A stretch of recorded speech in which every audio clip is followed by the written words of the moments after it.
Department of Psychology at Lahore Garrison University, Lahore. And the topic of today's lecture is Exploring Literature Review, HEC Digital Library and Online Resources. Okay, so as you all know that the literature review is a text of a scholarly paper which includes the current knowledge, including substantive finding as well as theoretical and methodological contributions to a particular topic.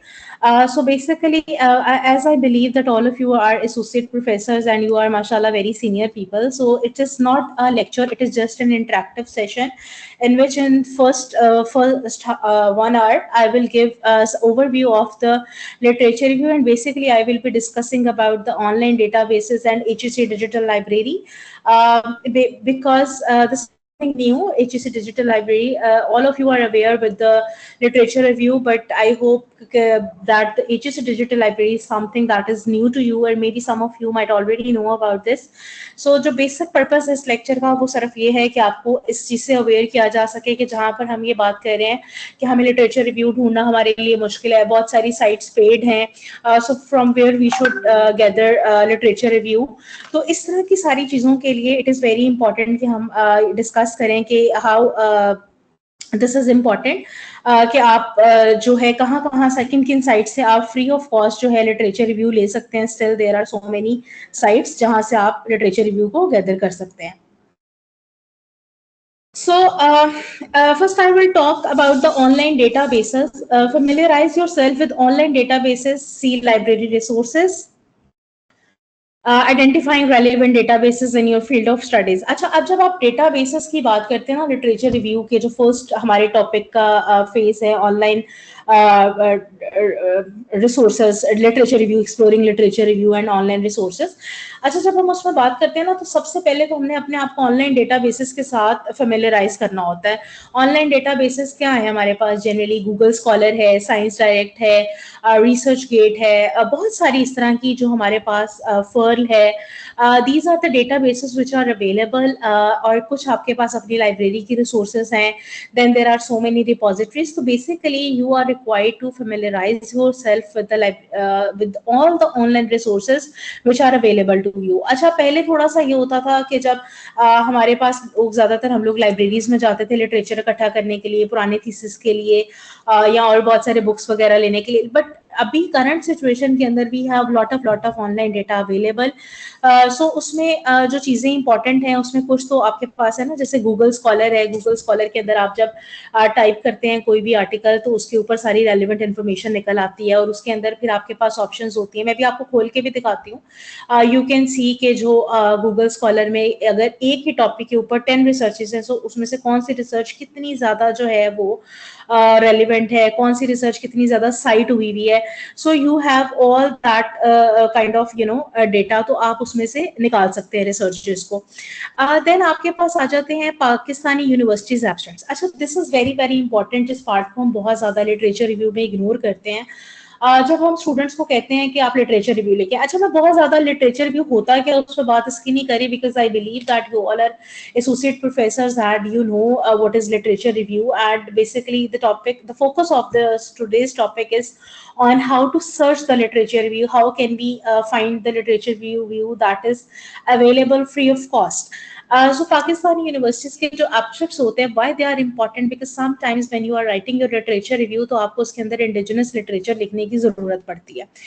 Not sometimes but always, because आप जब तक अपना Pakistani content जो content है उसको mention नहीं करते हैं तब तक आप literature review को justify नहीं कर सकते और आप लिख नहीं सकते उसको प्रॉपरली. तो उसमें ये होता है कि फॉर एग्जांपल अगर मैं रिसर्च कर रही हूँ स्टूडेंट मोटिवेशन के ऊपर या पेरेंटिंग स्टाइल के ऊपर, तो मैंने बहुत सारी रिसर्चेस दूसरी कंट्रीज की देखी और मैंने रिपोर्ट कर दी.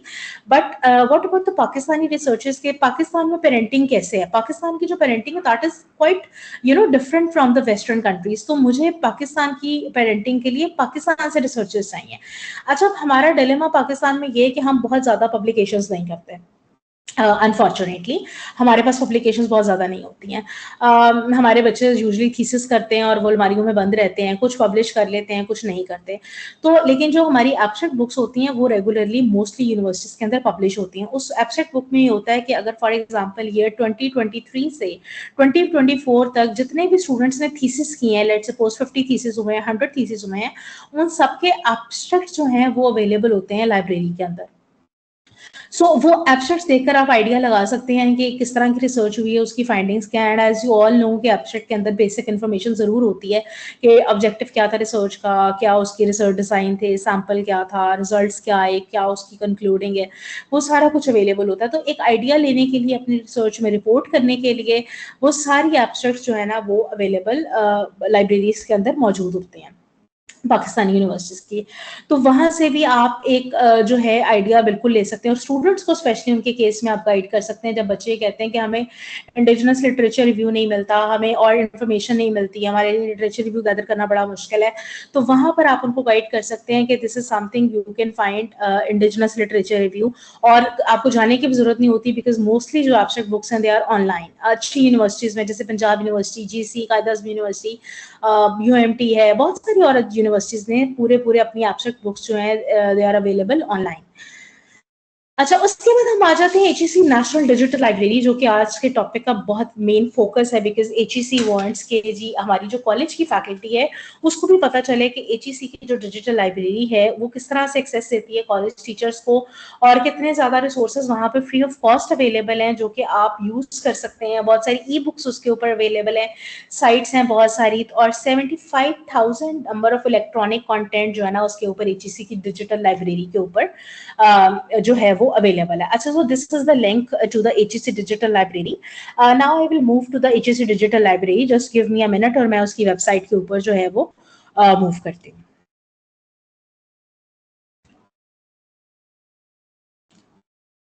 Okay.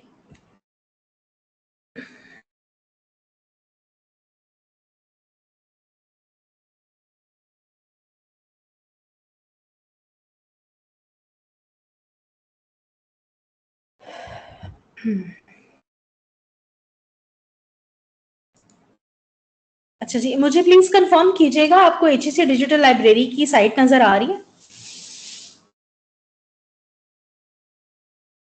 कैन समबडी जी राइट मैम, इन? नजर आ रही है। ठीक है, ठीक है, thank you, thank you. Okay, अच्छा, अब आप ये HEC डिजिटल लाइब्रेरी की साइट पे अगर चले जाए ना, तो आप ये देखेंगे अभी अंडर डेवलप्ड है साइट, लेकिन बहुत हद तक डेवलप हो गई है। अगर आप इसके यहाँ पर राइट साइड पे ऑप्शंस देखें ना, यहाँ पे आ रहे हैं यूजफुल लिंक्स।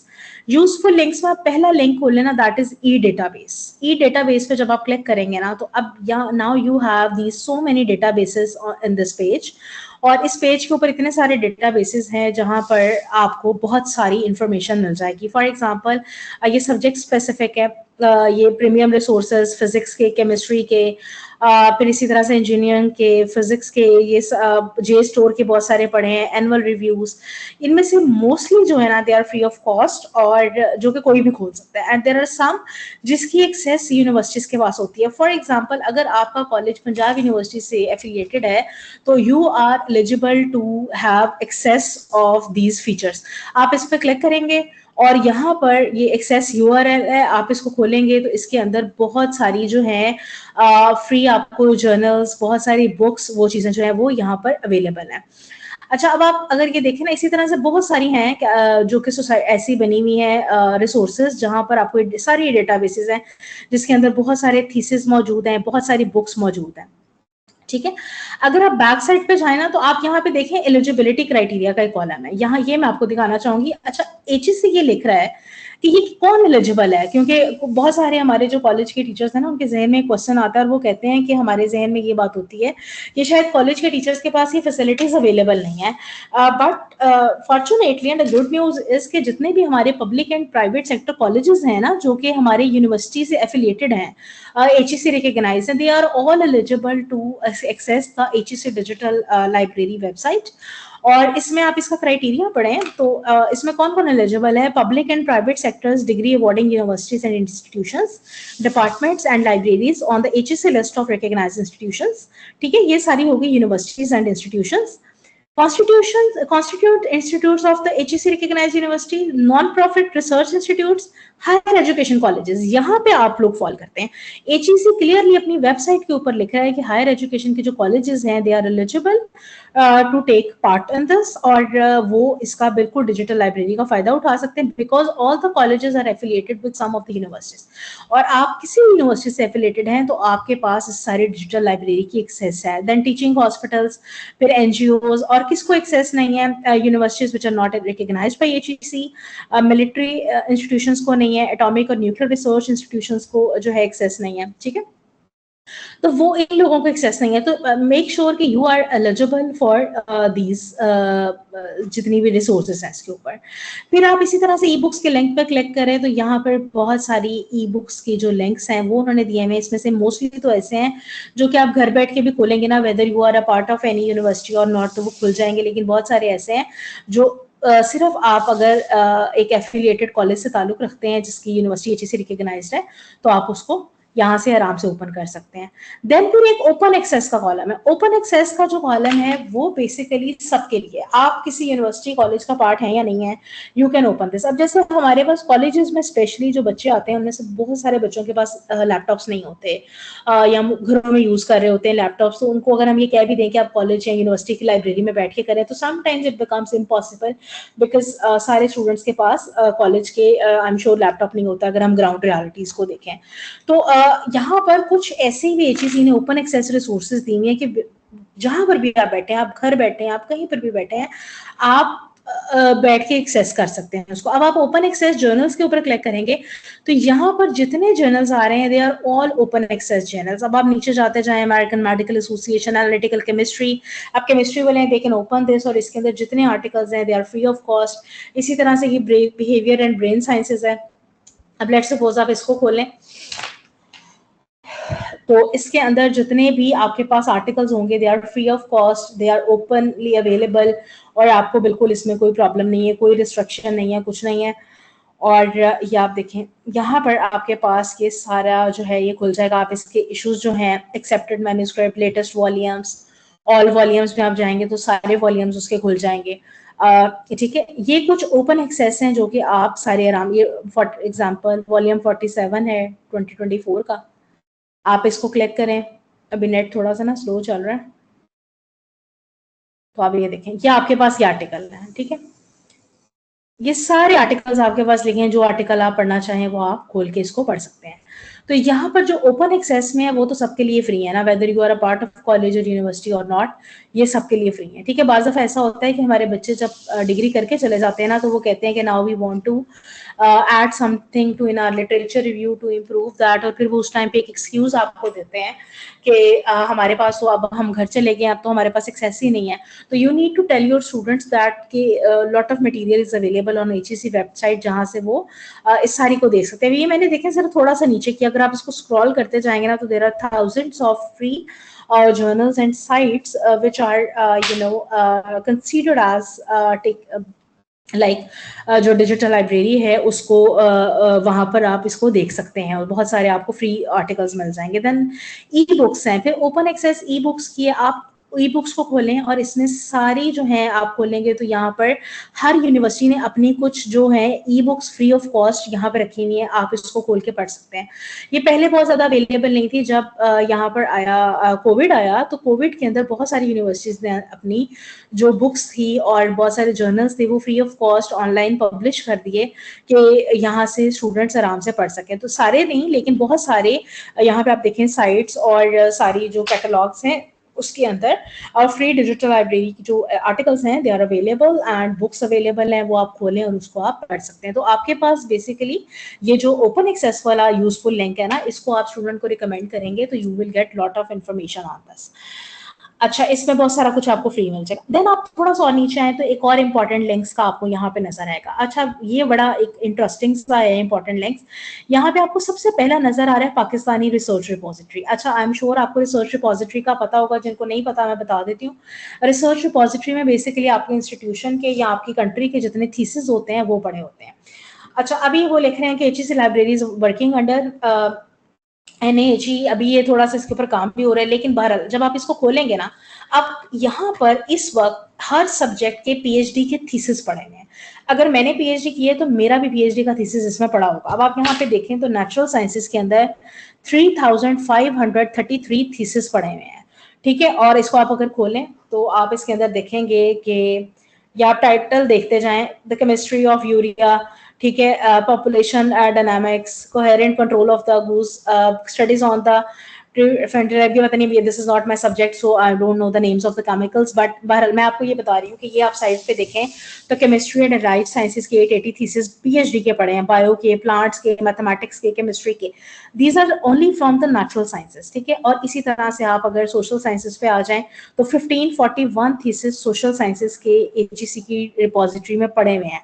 अब यहाँ पे लेट सपोज मैं आपको कोई भी चले एक थीसिस खोल के दिखाती हूँ, अब ये सारे मेरे सामने थीसिस आ रहे हैं।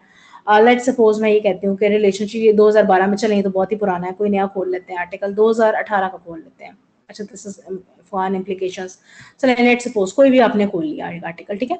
अब आपने इस पर क्लिक किया, इसके ऊपर सारी इन्फॉर्मेशन आ रही है, पहले एब्स्ट्रैक्ट लिखा हुआ है उस पूरे थीसिस का, और यहाँ पे ये देखें पूरी कंप्लीट थीसिस की फाइल अवेलेबल है। Complete thesis, just view open, और ये आप देखें PDF के अंदर पूरा थीसिस रिपोजिटरी में उस बंदे का खुल गया। अच्छा, अब आप देखें जहाँ पे स्टूडेंट, मैं अभी स्टूडेंट लेवल पे आप बात कर रही हूँ क्योंकि HEC का जो मेन पर्पस था ना वो भी ये है कि जो हमारे अभी BS प्रोग्राम्स में थीसिस वगैरह शुरू हुए तो स्टूडेंट शुड नो के from where they have to take the literature review. अच्छा, अब लिटरेचर रिव्यू जो है ना वो इसके अंदर थीसिस में से बच्चों को बहुत अच्छे तरीके से आइडिया हो सकता है, इंडिजिनस भी मिल जाता है और उन्होंने कैसा लिटरेचर रिव्यू लिखा हुआ है ये भी आइडिया हो जाता है। तो आप ये देखेंगे अगर लेट सपोज मेरा सब्जेक्ट साइकोलॉजी और साइकोलॉजी के इधर कोई 200-300 इससे ज्यादा ही बल्कि पढ़े हुए हैं, PhD के थीसिस पढ़े हुए हैं, और मेरा एक साइकोलॉजी का स्टूडेंट अगर वो उस 200-300 थीसिस में से भी अपने सब्जेक्ट रेलिवेंट 10-12 थीसिस भी पूरे खोल के पढ़ लेता है ना, तो उसको कुछ ना कुछ वो जरूर सीखेगा उससे। और ये research repository, this is only a Pakistani research repository जहां पर बहुत ज्यादा थीसिस अवेलेबल है, ठीक है, बहुत ज्यादा इंफॉर्मेशन पड़ी हुई है।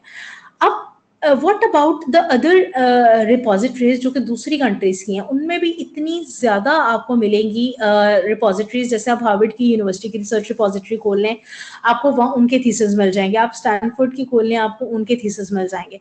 सो बेसिकली आप जितनी ज्यादा रिपोजिटरीज को एक्सप्लोर करेंगे ना आपको बहुत ज्यादा लिटरेचर मिलेगा, और समटाइम्स आपको कहीं और भागने ही नहीं पड़ता, आपको इतना ज्यादा थीसिस में से मटेरियल मिल जाता है। और मैं हमेशा अपने स्टूडेंट्स को भी कहती हूँ, सबको ये कहती हूँ कि जब हम कुछ सर्च कर रहे होते हैं आप पाकिस्तानी रिसर्च रिपोजिटरी को भी देखें, जरूर देखें, बिकॉज इट्स इंडिजिनस, आपको बहुत आइडिया मिलता है, but always go for the better. आप अच्छी अच्छी यूनिवर्सिटीज के थीसिस देखें और देखें कि आपके थीसिस में क्या कमी रह गई है जो उस थीसिस में और आपके थीसिस में नहीं है। हार्वर्ड का थीसिस कैसे डिफरेंट है हमारे से, स्टैनफोर्ड का थीसिस हमारे से कैसे डिफरेंट है। अच्छा, अगर वो आपको बहुत डिफिकल्ट लगता है कि नहीं, वो आप कम अज कम पाकिस्तान की रिपोजिटरी की जो थीसिस है ना एटलीस्ट वो जरूर पढ़ लें, क्योंकि अगर आप वही पढ़ लेंगे ना तो वही आपके लिए बहुत ज्यादा, आप कह लें कि एक बहुत ज्यादा सोर्स ऑफ इंफॉर्मेशन बन जाएगा। बिकॉज जब तक आप स्टूडेंट्स को बिल्कुल इस चीज पे रखेंगे ना, एक हम एक्सक्यूज स्टूडेंट्स के पास भी होता है और फिर हम फैकल्टी भी एज अ फैकल्टी हम उस चीज को एक्सेप्ट भी कर लेते हैं। स्टूडेंट्स कहते हैं कि जी हमारे पास तो टाइम ही नहीं है, हम कैसे पढ़े, हमें रिसोर्सेज नहीं मिलते, तो आप स्टूडेंट्स को ये भी असाइन कर देना कि जस्ट गो एंड पाकिस्तान की जो रिसर्च रिपोजिटरी है उसमें से कोई 5 थीसिस निकाल के पढ़ लो। तो स्टूडेंट को क्या होता है कि उससे मेथोडोलॉजी का आइडिया हो जाता है, स्टूडेंट्स को पता चल जाता है कि इंट्रोडक्शन कैसे लिखना है, लिटरेचर रिव्यू कैसे लिखना है, वो सारी चीजों का उसको आइडिया हो जाता है बड़े अच्छे तरीके से। सो ये this is a very useful site, ये आप देख लें तो सारे सब्जेक्ट्स के थीसिस जो हैं, ये भी हम नेक्स्ट करेंगे तो और सब्जेक्ट्स के बहुत ज्यादा थीसिस यहाँ पर अवेलेबल हैं। और ये और आई एम श्योर कि अगर आप, और फिर ये ईयर वाइज भी लिखे हुए हैं, तो आप अगर पढ़ेंगे इसको तो आपको बहुत अच्छे तरीके से आइडिया हो जाएगा कि you how you have to go about it. अच्छा, उसके बाद फिर आप पाकिस्तानी रिसर्च रिपोजिटरी से नीचे आ जाए फ्री मेडिकल जर्नल्स के ऊपर। फ्री मेडिकल जर्नल्स पे जब आप क्लिक करेंगे तो आप यहाँ पर देखें तो यहाँ पे अगेन सारे वो जर्नल हैं जो कि फ्री ऑफ कॉस्ट आपके पास पड़े हुए हैं। इसके अंदर जैसे मेरा साइकोलॉजी सब्जेक्ट है तो मुझे ये साइकियाट्रिक सर्विस नजर आ रहा है, साइकोसोमैटिक्स नजर आ रहा है इसके अंदर। फिर इसी तरह से बायोलॉजी वाले तो देखें molecular biology of the cell है। तो यहाँ पे क्या है कि बेसिकली ये सारे फ्री जर्नल्स हैं, इनके अंदर जितने आर्टिकल्स हैं ये सारे ओपन एक्सेस है, you don't have to take permission from anywhere, you don't have to do anything else। आप सिंपली यहाँ पे जाएं और आप जाके जितनी इंफॉर्मेशन आपको चाहिए वो आप यहाँ से गैदर कर सकते हैं। और यहाँ से आप सिंपली इसको जाएं, इसको खोलें, इसके जितने भी प्रीवियस इश्यूज हैं वो सारे आप डिस्कस करें, वो सारी चीज़ें करें।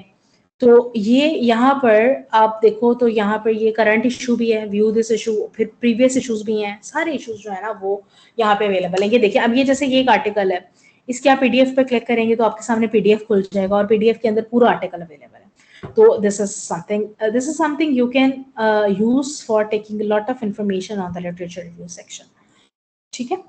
सो the purpose is to tell you only कि इतना ज्यादा मटेरियल सिर्फ एचईसी की वेबसाइट के थ्रू ही वो पड़ा है। अभी आप ये बात करेंगे ना कि हमारे पास कॉलेज में रिसोर्सेज नहीं है या कुछ, अभी मैं कहती हूँ कि आप उसको भी छोड़ देना। अगर आप तो आप सिर्फ अगर जो भी फ्री वाला मटेरियल है ना, अगर आप सिर्फ उसको भी देख लेना तो वो ही इतना ज्यादा है कि आपको उसके ऊपर बहुत इन्फॉर्मेशन मिल जाती है। मतलब I am a PhD in psychology from Punjab University, so मैं आपको बिल्कुल गारंटी दे सकती हूँ इसके ऊपर कि अगर आप ये जितना फ्री मटेरियल पड़ा हुआ है और जितना भी बाहर की भी रिपोजिटरीज में इतना पब्लिकली पड़ा, believe me you can write a very good literature review. इसमें कोई हर्डल नहीं है, कोई एक्सक्यूज नहीं है।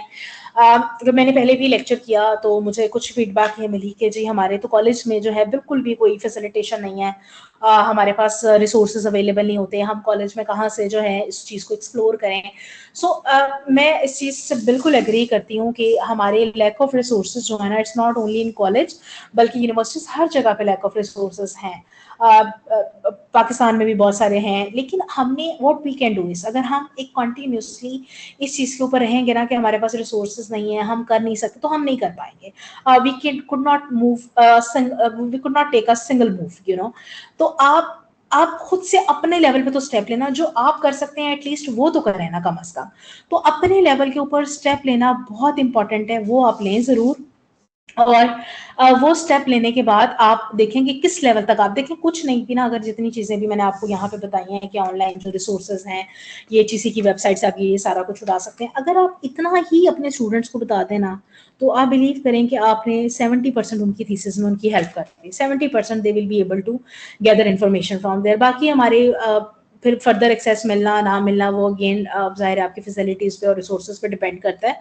मैं उस चीज़ से डिसएग्री नहीं करती कि वो प्रॉब्लम्स हैं, वो बिल्कुल हैं, but given the limited resources what we can do is कि ये हमारे लिए हम कर सकते हैं। इसी तरह से आईईई कंप्यूटर सोसाइटी को अगर आप खोलें तो यहाँ पे कंप्यूटर रिलेटेड जितनी फील्ड्स हैं उसके सारे जर्नल्स पड़े हैं। फिर यहाँ पर वो भी पड़ा हुआ है, सारे जो स्कॉलरशिप्स आती हैं। अच्छा, एक और इसके ऊपर एचईसी की आपको डिजिटल लाइब्रेरी पे फायदा होगा कि कुछ साइट्स पे यहाँ पर स्कॉलरशिप्स भी आ रही होती हैं। अगर कोई अवार्ड प्रोग्राम आ रहा है कि आपको रिसर्च अवार्ड मिलेगा, कुछ मिलेगा, तो वो भी सारा कुछ इसके ऊपर जो है वो आ रहा होता है। फिर उसके बाद ये सारी इन्फॉर्मेशन आपके पास यहाँ पर अवेलेबल है। फिर इसके बाद आप रिसर्च पब्लिकेशन 2012 की खोलेंगे तो यहाँ पे भी आ जाता है। फिलहाल अभी ये नहीं आ रहा, अभी यू नो एचईसी की वेबसाइट अक्सर अंडर प्रोसेस होता है, बाज़ दफ़ा अंडर मेंटेनेंस होती है, तो बाज़ दफ़ा कोई साइट नहीं खुलती। अभी जैसे ये रिसर्च पब्लिकेशन 11 और 12 वाली साइट नहीं खुल रही, लास्ट वीक तक ये खुल रही थी, बट प्रोबेबली खुल जाएगी और 2-4 दिन में।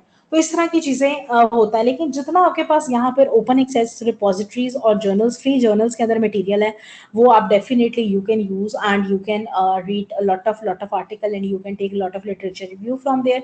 फिर इसी तरह से यहाँ पे जर्नल साइटेशन रिपोर्ट्स भी एचईसी देता है। यहाँ पे जेसीआर फुल लिस्ट है। अच्छा, अभी ये भी नहीं खुल रही फिलहाल, ये वाले चारों लिंक्स अभी अंडर मेंटेनेंस है। इस लिंक पे आप क्लिक करें ना तो यहाँ पर एचईसी बेसिकली, पहले एचईसी ने ना लिस्ट दी हुई थी कि जो एचईसी अप्रूव जर्नल थे इंटरनेशनल भी। आई थिंक ये लिंक इसलिए वर्किंग नहीं कर रहा कि अभी जो एचईसी ने एचईसी रिकग्नाइज जर्नल्स है ना, वो कहता है कि अगर एचजेआरएस में है ना, मैं भी आपके सामने खोलती हूँ, वेबसाइट है एचजेआरएस। एचजेआरएस जो वेबसाइट है ना, आप इसको क्लिक करें और इसको खोल के देख लें कौन से, अगर आपको ऐसा है कि आपने एचईसी रिकग्नाइज जर्नल्स पढ़ने हैं सिर्फ, या आपने उसमें आर्टिकल ढूंढने, आपने उसमें से लिटरेचर निकालना है, आप देखना चाहते हैं कि एचईसी रिकग्नाइज जो जर्नल्स हैं उनके अंदर लिटरेचर रिव्यू को किस तरह से लिखा गया है, और you want to copy that, you want to follow the same pattern, so then आप यहाँ से एचईसी जर्नल रिकग्निशन सिस्टम जो है ना, यहाँ से आप जर्नल सर्च करें और निकाल लें। यहाँ पे फॉर एग्जांपल मैं लिखती हूँ जर्नल ऑफ, लेट्स सपोज किसी भी जर्नल का आप नाम लिखते हैं, जर्नल ऑफ बिहेवियरल एडिक्शंस, ठीक है, और मैं इसको फाइंड जर्नल करती हूँ। तो यहाँ पे एजेआरएस की वेबसाइट के अंदर ये जर्नल अगर आ रहा है ना, तो दैट इज एचईसी रिकग्नाइज्ड। और आप इसकी कैटेगरी देखें डब्ल्यू है, ठीक है। अच्छा, इसमें और बहुत सारी डिटेल्स हैं, मैं उन डिटेल्स पे इसलिए नहीं जाऊंगी क्योंकि एक तो ये टॉपिक नहीं है आपका, और दूसरा ये है कि फिर बहुत सारे लोग बहुत सारी चीज़ों में कंफ्यूज हो जाते हैं। तो मैं भी सिर्फ आपको ये बता रही हूँ कि अगर आपने एचईसी रिकग्नाइज जर्नल देखना है तो आप एजीआरएस पे जाके सर्च करें, अगर वो जर्नल आता है और कैटेगरी के अंदर आता है तो आप बेस्ट है। अगर यहाँ पर जो जर्नल की कैटेगरीज होती हैं वो WXYZ होती हैं, W is the best category, X is very good category, Y जो कैटेगरी है सोशल साइंसेज में somehow that category is acceptable, but अभी बहुत सारी यूनिवर्सिटीज ने वाई कैटेगरी के ऊपर रिस्ट्रिक्शन लगा दी है कि आप आर्टिकल पब्लिश ना करें because Y category is considered a very low category. So Y category में यूजुअली कंसिडर नहीं किए जाते आर्टिकल्स आप journals will, but specially college level के ऊपर मैं कहूँगी अगर आपने स्टार्ट लेना है ना तो आप वाई कैटेगरी को भी रीड कर सकते हैं, उसमें से भी आर्टिकल ले सकते हैं। मैं भी आपको इस पॉइंट ऑफ व्यू से बता रही हूँ क्योंकि लिटरेचर रिव्यू लिखते वक्त आप चाहते हैं कि मैं ऐसे जर्नल से लिखूं जहां से मुझे आइडिया भी हो जाए कि कल को मैंने आर्टिकल लिखना है, तो आप वाई कैटेगरी। जी पे मत जाइएगा, जी सिर्फ लैंग्वेजेस वालों को अलाउ होता है। WXY कोशिश करें जितना अच्छा जर्नल हो उसमें से आर्टिकल लिटरेचर भी उठाएं ताकि आपका जो लिटरेचर की क्वालिटी है वो भी बहुत अच्छी हो, कोई एम्बिगुअस या फैक्टिशियस किस्म का लिटरेचर ना लिखा हो। सो अभी आप ये देखें तो इस जर्नल की कैटेगरी W है। इसी तरह से आप यहाँ पे जो भी जर्नल आपकी फील्ड, जब आप पढ़ रहे होते हैं लिटरेचर रिव्यू, आप उसके किसी जर्नल के बारे में जानना चाहते हैं तो आप यहाँ से पढ़ लिखेंगे तो आपको सारी इंफॉर्मेशन उसकी मिल जाएगी, ठीक है। सो this is how you can explore the literature review from this HEC digital library. Now we'll move back to my presentation. Just give me a minute.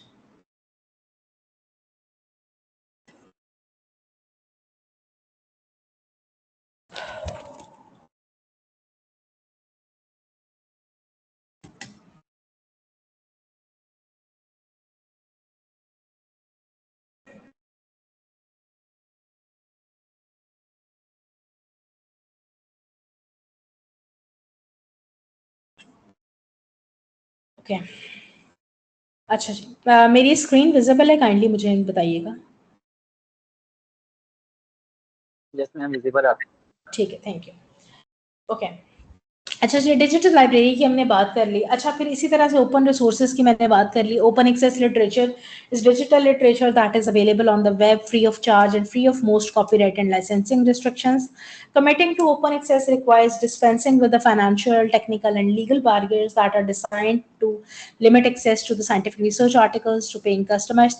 अब इसमें सिर्फ ये बताया है कि ओपन एक्सेस रिसोर्सेज कौन से होते हैं जिसमें आपको कोई फी नहीं देनी पड़ती, आपका कॉपीराइट मटेरियल नहीं होता अगर आप यूज करते हैं, लाइसेंसिंग रिस्ट्रिक्शंस नहीं होती, कुछ नहीं होती इसके ऊपर। सो वो सारी ओपन एक्सेस आपके पास रिसोर्सेज होती हैं। अच्छा, एलिजिबिलिटी क्राइटेरिया ऑलरेडी मैं बात आपसे कर चुकी हूँ कि higher education colleges they are allowed, ठीक है। अच्छा, इसके बाद आप कुछ there are some other sites जिसके ऊपर आपको बहुत सारा फ्री मटेरियल मिल सकता है। फॉर एग्जांपल आप ई-ब्रेरी एक ऐसी साइट है जिसके ऊपर बहुत सारी free of cost books available है, जो कि बुक्स आपको PDF फॉर्म्स में मिल जाती हैं, और बहुत सारी बुक्स ऐसी हैं जो पूरी अभी तो अवेलेबल नहीं है, लेकिन उसका जो हर चैप्टर का मेन पार्ट है ना वो कुछ हद तक उन्होंने 40-50% वो भी अवेलेबल है।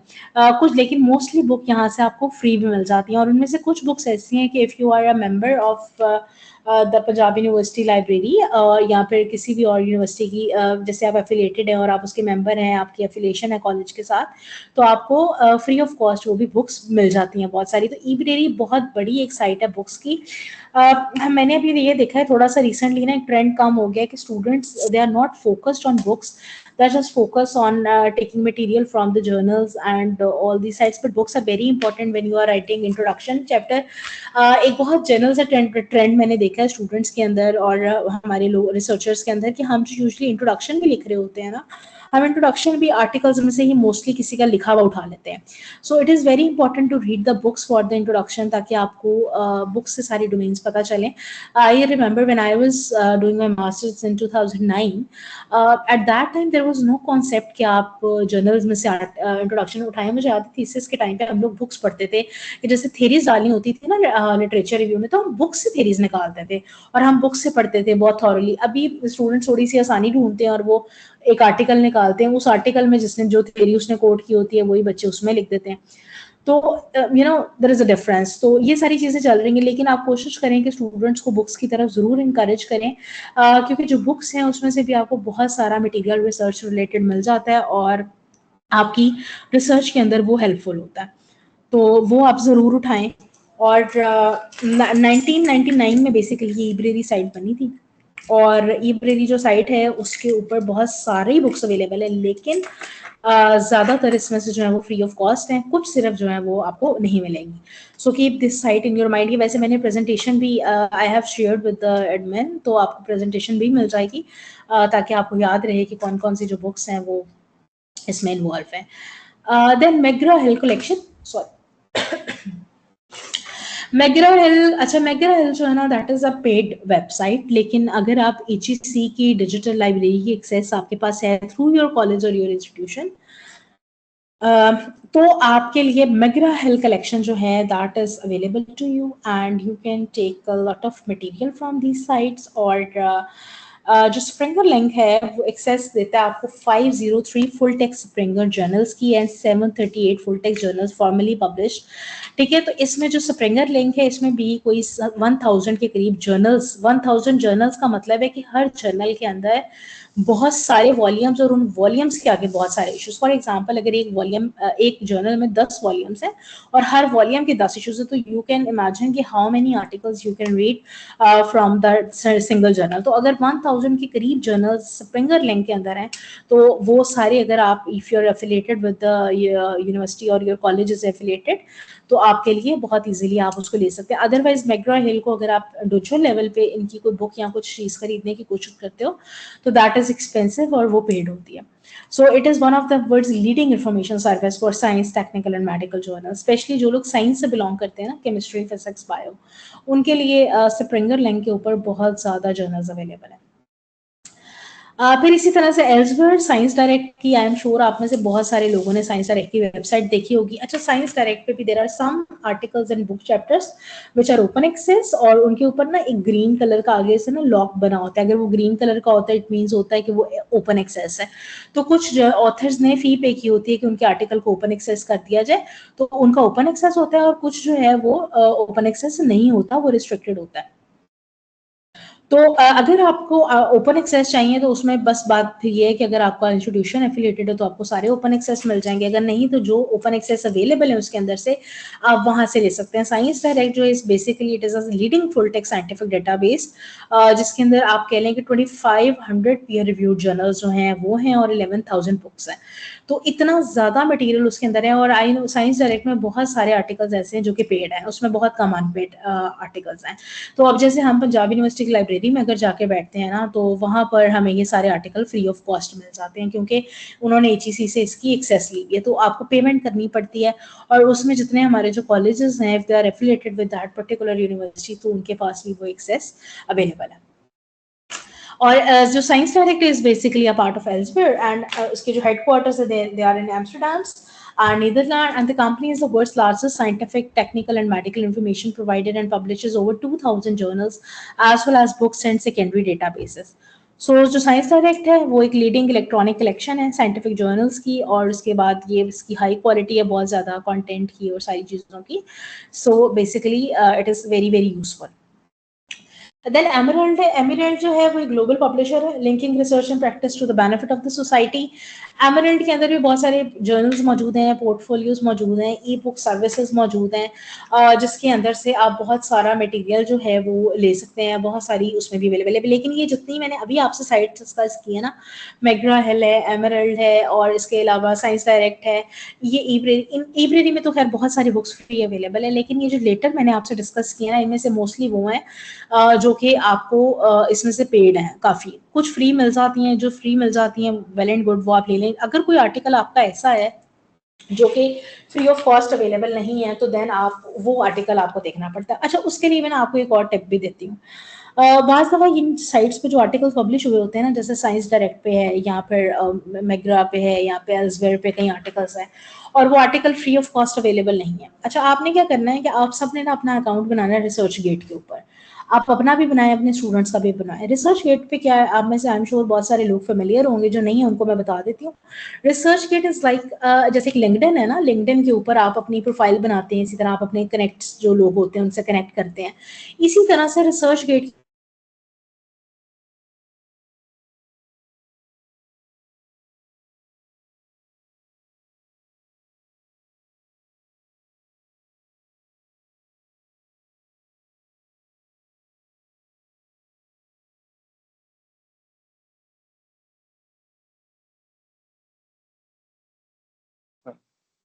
एक्सक्यूज मी मैम, आपकी आवाज़ नहीं आ रही। आई थिंक सब मैम डिस्कनेक्ट हो गई है।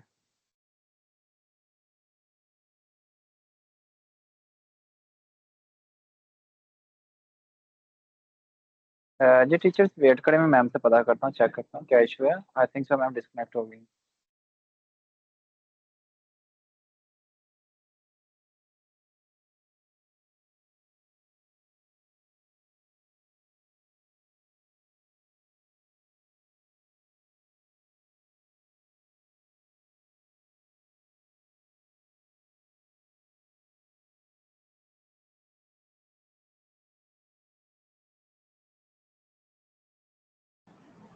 मेरी आवाज आ रही है?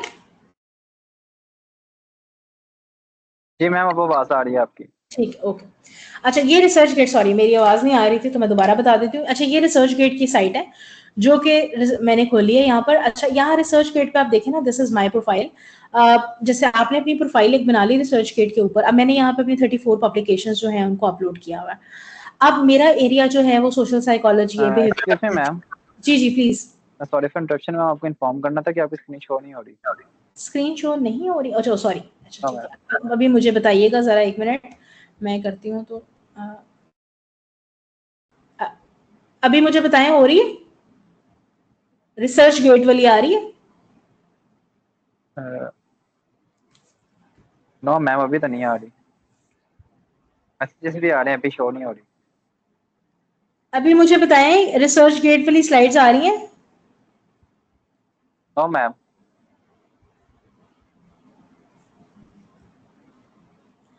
Can somebody write in the chat box? Ma'am ma'am, आपको मेरी आवाज़ नहीं, नहीं आ रही स्लाइड आई नहीं, अभी थिंक। मैं आपको रिसर्च गेट वाली स्लाइड दिखा रही हूँ, वो मुझे बताएं आ रही है? नहीं मैम, आपकी स्क्रीन शो नहीं हो रही।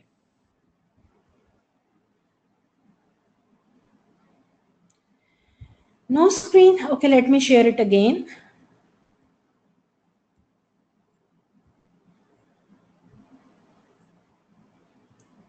अभी बताइएगा प्लीज।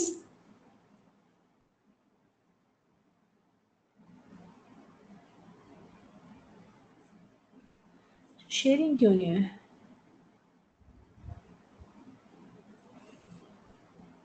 शेयरिंग में कोई प्रॉब्लम आ गई है? मैम आप मीटिंग लीव करके अगेन ज्वाइन करके देखें।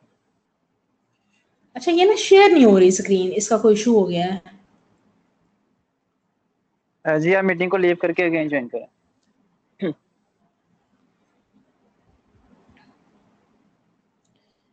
अच्छा ठीक है, मैं ना इसको एक मिनट में रीज्वाइन करती हूँ।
जी मैम, मैंने आपको प्रेजेंटर बना दिया, चेक कीजिएगा।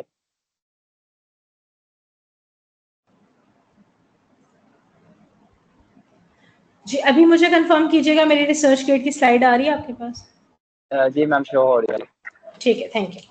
अच्छा, अब ये मैं आपको दिखा रही थी कि ये रिसर्च गेट की प्रोफाइल है। अच्छा, इसके ऊपर अब ये मेरी प्रोफाइल बनी हुई है, इस पे 34 मेरी पब्लिकेशंस जो है मैंने अपलोड की हुई है। अब मैं क्या करूँगी कि इस जो साइट है ना, इसके ऊपर मैंने बहुत सारे लोगों के साथ कनेक्ट किया हुआ है फॉर जो मेरी फील्ड से रेलिवेंट है। कुछ ऐसे भी हैं जो नहीं इतने रेलिवेंट होंगे, लेकिन उनकी कोई रिसर्च कोई ऐसी होगी जो मेरे से थोड़ी बहुत रेलिवेंट होगी, तो मैंने उसको कर लिया हुआ है। तो उन सब की ना, जैसे आप एक फेसबुक या लिंक्डइन देख रहे होते हैं ना, तो आप जब स्क्रॉल करते जाते हैं नीचे-नीचे, तो आपको डिफरेंट लोगों की पोस्ट नज़र आती है ना, इसी तरह से यहाँ पे डिफरेंट ऑथर्स के आपको रिसर्च आर्टिकल्स नज़र आते हैं।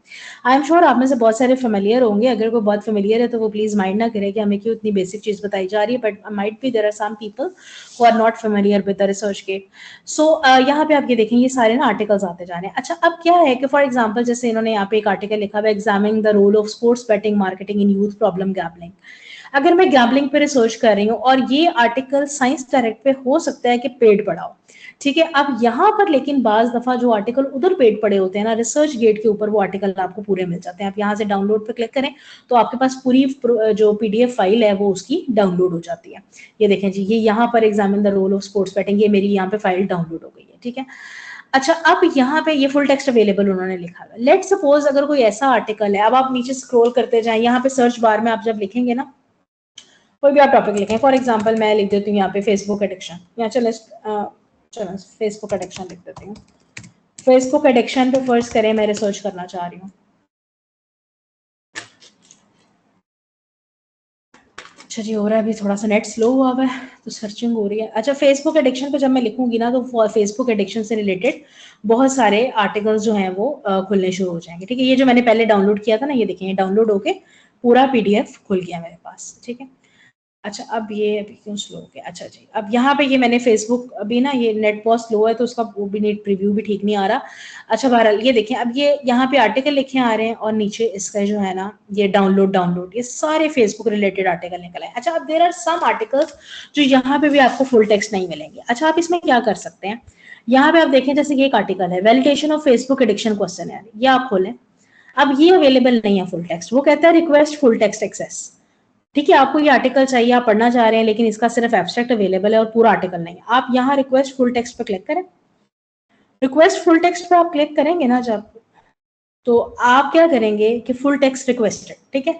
आपने क्लिक किया, ऑटोमेटिकली ये जो ऑथर है ना तीनों, इनको आपकी तरफ से ये देखें एक मैसेज चला जाएगा ऑटोमेटिक। ये भी नेट स्लो हुआ है तो आराम आराम से आ रहा है, आप घर पे करके देखेंगे तो बड़ा क्विकली ऑटोमेटिक आपके पास ना ये रिसर्च गेट मैसेज लिख देगा, I am interested in this research, could you provide the full text of it, doctor Nida Zafar, send. आप चाहें तो इसको कस्टमाइज भी कर सकते हैं टेक्स्ट को। यहाँ से आप सेंड करेंगे तो उनको मैसेज चला गया। अब वो मैसेज में आपने उनको कहा कि मुझे आप अपना फुल टेक्स्ट आर्टिकल सेंड कर दें, तो इनमें से बहुत सारे लोग ऐसे हैं जो आपको फुल टेक्स्ट सेंड कर देते हैं, इवन अगर उन्होंने यहाँ पे अपलोड ना भी किया हो। तो मोस्ट ऑफ द केसेस में ऐसा होता है कि अगर आपको जो आर्टिकल साइंस डायरेक्ट या कहीं नहीं मिल रहा होता, रिसर्च गेट पे वो बाज़ दफा पूरा पूरा होता है। वहाँ वो ना भी आप देखें, ओवरऑल भी अगर आप रिसर्च गेट पे सेट करें तो it is a hub of the free articles. आप यहाँ पे कोई भी जो है रिसर्च का टाइटल लिखें, कुछ भी लिखें, आपको नीचे थाउजेंड्स ऑफ आर्टिकल्स मिल जाएंगे, और आप आर्टिकल जो है ना उसको आप जो है रीड करें, उसमें से इंफॉर्मेशन निकालें, डाउनलोड करें। इसका आपको एक और फायदा ये भी होगा, लिटरेचर रिव्यू लिखने के साथ साथ जैसे आप लोगों से यहाँ पे कनेक्ट करते हैं, आपको एक तो ये पता चल जाता है कि आपकी फील्ड के लोग कौन से हैं। फॉर एग्जांपल आपकी फील्ड के जो लोग हैं वो किस उस सब्जेक्ट के अंदर हैं। जैसे आपका साइकोलॉजी का मेरा सब्जेक्ट है, तो मैं जितने भी अपने रेलिवेंट एरिया के लोग होंगे उनसे आई विल कनेक्ट।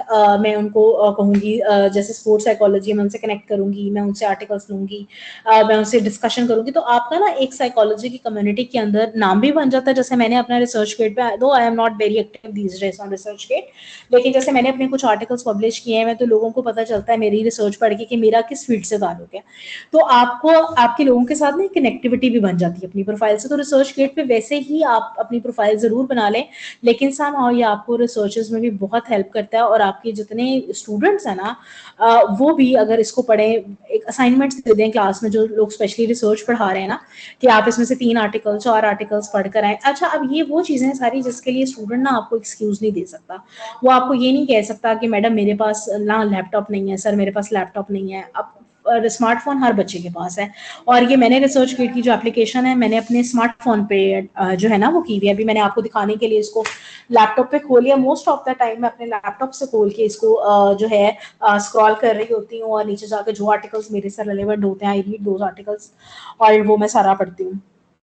तो I mean you can do it on mobile phone, इसमें आपको कहीं जरूरत नहीं है। जहाँ बच्चे इतना नेटफ्लिक्स यूज करते हैं और बहुत कुछ। और आजकल हमारे बच्चे बड़े टेक्नोलॉजी के जो है ना टेक्नोलॉजी फ्रेंडली हैं, उनमें कोई उसमें इशू नहीं होता।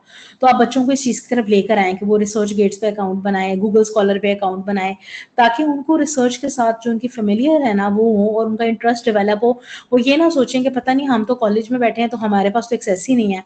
तो ये बहुत सारी आपको मैंने फ्री रिसोर्सेज बताई हैं जहाँ से आपको एक्सेस मिल सकती है। अच्छा, मैं अभी यहाँ पे अब ये स्टॉप कर रही हूँ और मैं अगेन जो है वो अपना पावर पॉइंट खोल रही हूँ अपनी।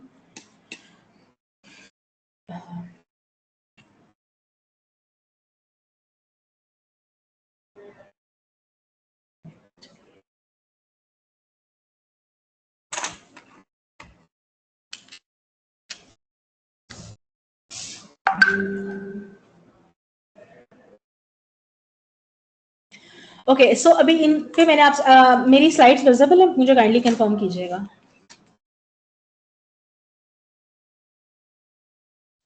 यस मैम, विजिबल है आपकी स्लाइड्स। अच्छा, बस तो ये सारी वो ऑनलाइन रिसोर्सेज थी जहाँ पर उनको बताने का पर्पस सिर्फ ये था कि आप ये जो एक हमारे जनरली इंक्लूडिंग माई सेल्फ, हम सबसे पहले जब कोई काम नहीं करते तो हम एक्सक्यूज ढूंढते हैं। तो हमारा एक्सक्यूज स्टूडेंट्स का भी और फैकल्टी का भी यही होता है कि जी हमारे पास ना अवेलेबल नहीं है लिटरेचर रिव्यू मॉडल। तो बहुत सारी ऐसी मैंने आपको ऑनलाइन साइट्स बताई हैं जहाँ से आप डेफिनेटली आई एग्री विद कि आप 100% नहीं कर सकते, बहुत मसले मसाइल हैं, but you can do something at least better than others अगर आप थोड़ा सा इसके ऊपर काम कर लें। Then there are some general guidelines which are not actually a part of your lecture, but I just thought to write 1 or 2 slides, so maybe you can get some benefit. So ये just कुछ tips हैं कि आप कोशिश करेंगे जो आपका literature review है ना, आप सिर्फ उन टॉपिक्स को पिक करें जो कि आपके रेलिवेंट है, और do not attempt to cover everything written on your topic. हमारा सबसे ज्यादा जो प्रॉब्लम है ना लिटरेचर रिव्यू में वो ये होता है कि हम फोकस्ड नहीं रहते। हम जब लिटरेचर रिव्यू लिखना शुरू करते हैं स्पेशली स्टूडेंट लेवल के ऊपर ना, हम चाहते हैं कि हम सब कुछ लिख लें। So we don't have to write everything. आपने सिर्फ वो स्टडीज लेनी है जो आपसे रेलेवेंट है। फॉर एग्जाम्पल, अगर आप एम्प्लॉइज की वेलबींग के ऊपर काम कर रहे हैं तो आप एम्प्लॉइज की वेलबींग के ऊपर मैरिड लोगों की वेलबींग पे ना आ जाएं, आप कैंसर पेशेंट्स की वेलबींग के ऊपर लिटरेचर ना लिखना शुरू कर दें। अक्सर ऐसा होता है लिटरेचर रिव्यू जब आता है ना थीसिस का, तो अच्छा जी वेलबींग लिखा हुआ ऊपर, तो उस पर लिख दिया जाता है कि जी स्टूडेंट वेलबींग है।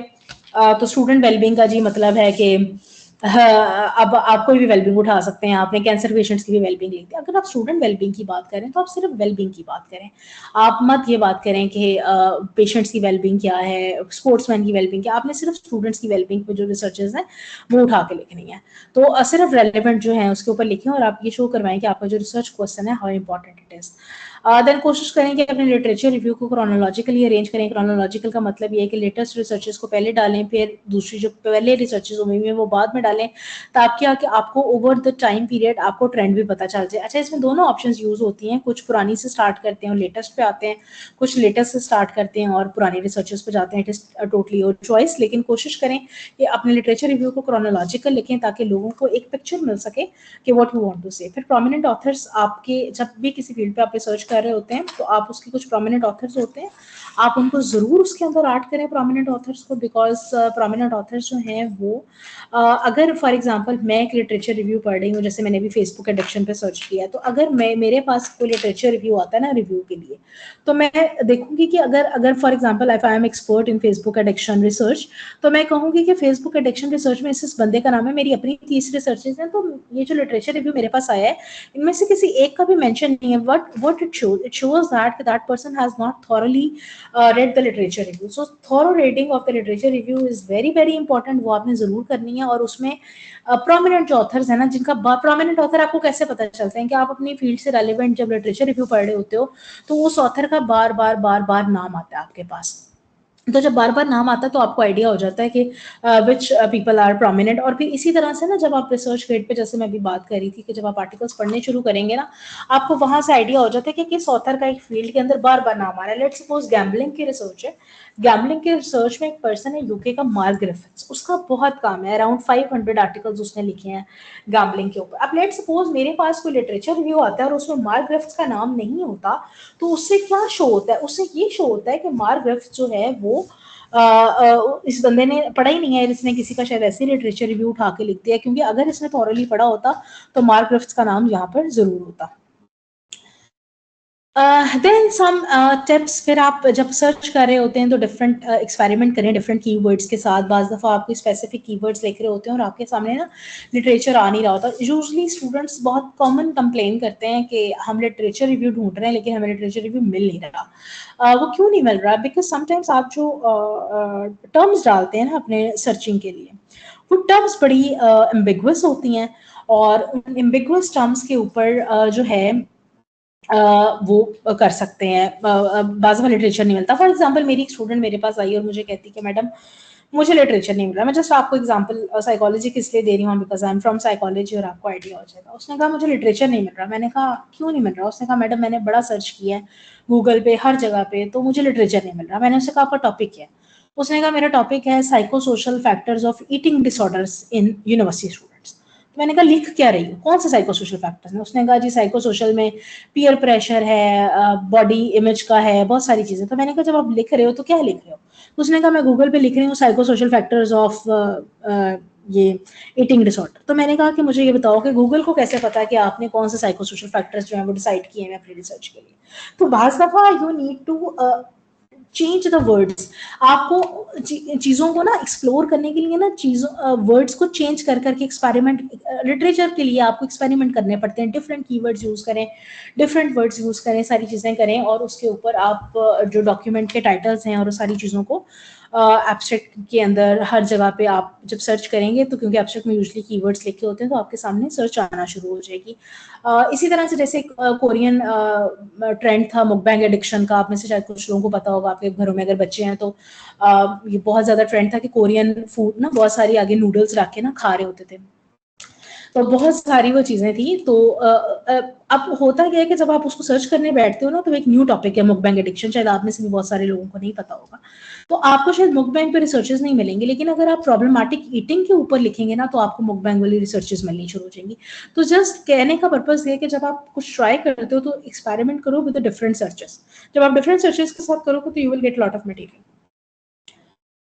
Okay, and then you have to decide at what point you are finished with collecting new resources so that you can focus on writing up your findings. फिर आपने डिसाइड भी करना है। अगर आप लिटरेचर रिव्यू ही इकट्ठा करते जाओगे ना तो आप इतना फिटीक, आपको ये अब जस्ट एक टिप आपको वैसे ही एज अ साइकोलॉजिस्ट भी दे रही हूँ कि जब भी हम बैठते हैं ना हमारी प्रॉब्लम की हम सबकी इंक्लूडिंग माई सेल्फ कि अगर मैंने लिटरेचर रिव्यू लिखना ना मैं बैठती हूँ, मैं 4 घंटे लगा के आर्टिकल इकट्ठे करती जाती हूँ, मैं फोल्डर में आर्टिकल डालती जाती हूँ। होता क्या है कि आर्टिकल डालते डालते मैं इतना थक जाती हूँ कि जहाँ पे फिर मेरी मेंटल वर्किंग रिक्वायर्ड होती है ना वो खत्म हो जाती है। तो आपने करना क्या है कि आप सबसे पहले आर्टिकल इकट्ठे कर लें 1-2-3 दिन जितने लगा के करने हैं आपने, ठीक है। उसके बाद जिस दिन आपने उसका रिव्यू करना है ना लिटरेचर का, उस दिन फ्रेश माइंड के साथ बैठे। Once you have collected article 40-50 relevant, बस फिर आपने फिर अब मजीद आर्टिकल सर्च नहीं करनी, you just have to open that folder और वहां से लिटरेचर रिव्यू करना है। और एक और इसमें ये टिप भी होती है कि before you begin your writing आप अपनी एक रेफरेंस लिस्ट बना लें। उस रेफरेंस लिस्ट से आपको आइडिया हो जाएगा कि आपका क्या चीज़ मिसिंग है और क्या चीज़ आपने जो है वो ऐड कर दी है। फॉर एग्जांपल जब मैं रेफरेंस लिस्ट बनाऊंगी तो उसमें मैं टाइटल्स लिखूंगी और टाइटल्स के अंदर एक टाइटल या 2 टाइटल हो सकता है मुझे लगे कि दे आर इररेलेवेंट, कुछ टाइटल्स मुझे ऐसे लगे जो कि रेलेवेंट तो हैं but they are not you know बहुत पुरानी रिसर्चेस हैं, ईयर्स भी लिखते हैं ना आप रेफरेंस में, तो रेफरेंस लिस्ट को इवेलुएट कर लें और फिर आप लिखें। उसके बाद फिर कोशिश करें कि लास्ट 5 ईयर्स के जो आर्टिकल्स हैं ना, लिटरेचर रिव्यू यूजुअली कहा जाता है कि लास्ट 5 ईयर्स का आप लिखें। अगर आपने कोई 5 ईयर से पुरानी रिसर्चेस लिखनी है देन इन दैट केस आपको जस्टिफाई करना पड़ेगा कि आप इतनी पुरानी रिसर्च क्यों ऐड कर रहे हैं। फॉर एग्जांपल आप पुरानी रिसर्चेस कब ऐड कर सकते हैं अगर वो कोई लैंडमार्क रिसर्च है। लेट सपोज मैस्लो ने एक थ्योरी दी थी मोटिवेशन की। मैंने मोटिवेशन की थ्योरी की बात इसलिए की है क्योंकि आप में से डिफरेंट फील्ड के लोग बैठे होंगे, तो मोटिवेशन की theory I think this is very common theory Maslow की। तो मैस्लो अपनी थ्योरी की जो उसने दी है ना मोटिवेशन की, वो थ्योरी जो है उसके अंदर वो जो बात करता है ना वो अभी तक उसके ऊपर बहुत रिसर्च हो रही है। अगर मैस्लो ने कोई ऐसी रिसर्च की हुई है जो आपको लगता है कि आपकी रिसर्च में कोट होना बहुत जरूरी है तो आप एक हाथ वो लैंडमार्क रिसर्च जरूर ऐड कर सकते हो उसके अंदर। यू कैन डू दैट और उसमें आप उसकी जस्टिफिकेशन देंगे कि ये बहुत लैंडमार्क रिसर्च है इस वजह से आपने इसको ऐड किया, ठीक है। और फिर अगर वही कि अगर आप 5 ईयर से प्रायर करते हैं तो आपको उसको डिफेंड करना पड़ेगा। So these were the few tips जो कि मैंने आपको जस्ट जनरली दी हैं, आपको पता होगा ये सब हम अपने अपने एक्सपीरियंस के साथ, कुछ टिप्स हैं जो कि मैंने अपनी शेयर की हैं कि आप आउटलाइन बना लें, आप अपनी रेफरेंस लिस्ट बना लें, आपको आइडिया हो जाएगा कि आपने कितना लिटरेचर रिव्यू लिखना है, कहाँ पर आपने रुकना है। क्योंकि हमारा बहुत ज़्यादा ये प्रॉब्लम होता है कि हम अपने आप को इतनी मेंटल फटीग देते हैं ना इकट्ठा करने में मटीरियल, और उतना जब इतना मटीरियल हम इकट्ठा कर लेते हैं ना वो उतना यूज़ नहीं होता हमारा। तो बस अपने आप को कंपोज रखना है, लिटरेचर रिव्यू में ऑर्गेनाइज रखना बहुत इंपॉर्टेंट है। और बाकी ये है कि जस्ट मेरी एक यही सबसे रिक्वेस्ट भी है, टिप भी है कि बस इस चीज़ पे फोकस करें। हम हमारी जो कंप्लेनिंग नेचर है ना हमारी, जब तक हम उसको कम नहीं करेंगे ना, डिस्पाइट अंडरस्टैंडिंग दिस फिनोमेना कि हमारे पास बहुत प्रॉब्लम्स है, लेकिन जब हम इस चीज़ से निकल आएंगे ना बाहर के, जो हमारे पास है ना, हमने उन लिमिटेड रिसोर्सेज में से ही करना है। अभी मैंने आपको जितनी साइट्स बताई है ना, जिसमें से बहुत कुछ आपके लिए ओपन एक्सेस अवेलेबल है, बिलीव मी, एक बीएस का स्टूडेंट जो मैं भी आपके बीएस के थीसिस के स्टूडेंट की बात कर रही हूँ, अगर आप कोई बहुत हाई लेवल की स्टडी कर रहे हैं तो डेफिनेटली मैं उसकी बात नहीं कर रही, लेकिन बीएस का स्टूडेंट अगर जितनी मैंने ओपन साइट्स आपको बताई हूँ उस पर ही सिर्फ काम कर लेता है ना, तो बिलीव मी उसको कोई हर्डल नहीं है थीसिस लिखने में, लिटरेचर लिखने में, क्योंकि एक बीएस के लेवल के ऊपर सिर्फ इतना ही रिक्वायर्ड होता है।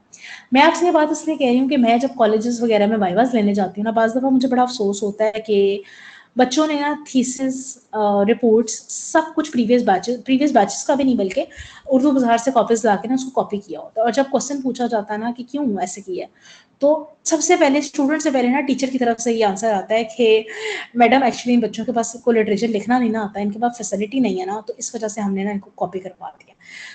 I do understand facilities नहीं, but there are few things which are possible in any case. तो आप कोशिश करें प्लीज अपने लेवल पे, जितना पार्ट आप अपना प्ले करते हैं, किसी को तो स्टार्ट करना ना, आप अपना पार्ट जरूर प्ले करें। और एज अ टीचर इस चीज को कभी भी स्टूडेंट्स में, स्पेशली रिसर्च के मामले में, क्योंकि रिसर्च में बहुत एथिकल जो है ना आपको चीजों का ख्याल रखना पड़ता है, कभी भी इस चीज पे कॉम्प्रोमाइज ना करें कि आप किसी का काम उठा के लिख लें, या आप कहें कि मैं जो है लिटरेचर रिव्यू लिख लूंगा और जो है मैं मैनेज कर लूंगा सारी चीज़ें, और कोई बात नहीं, किसी को पता नहीं चलेगा, मैं पुराना उठा के लिख लूंगा। तो आप जब बाहर कंट्रीज में कहीं आर्टिकल पब्लिश करने के लिए भेजते हैं ना, वो विद इन अ मिनट आपका लिटरेचर रिव्यू एक्सेस कर लेते हैं कि ये किसी एक साइट से लिया गया है या ये कहाँ से लिया गया। तो कोशिश करें अपने स्टूडेंट्स के अंदर एथिकल जो गाइडलाइंस हैं उनको ज़रूर उनको मेंटेन करने को कहें। लिटरेचर रिव्यू कोई, फिर एक और जो ट्रेंड स्टूडेंट्स में बहुत ज़्यादा, फेक लिटरेचर रिव्यू का।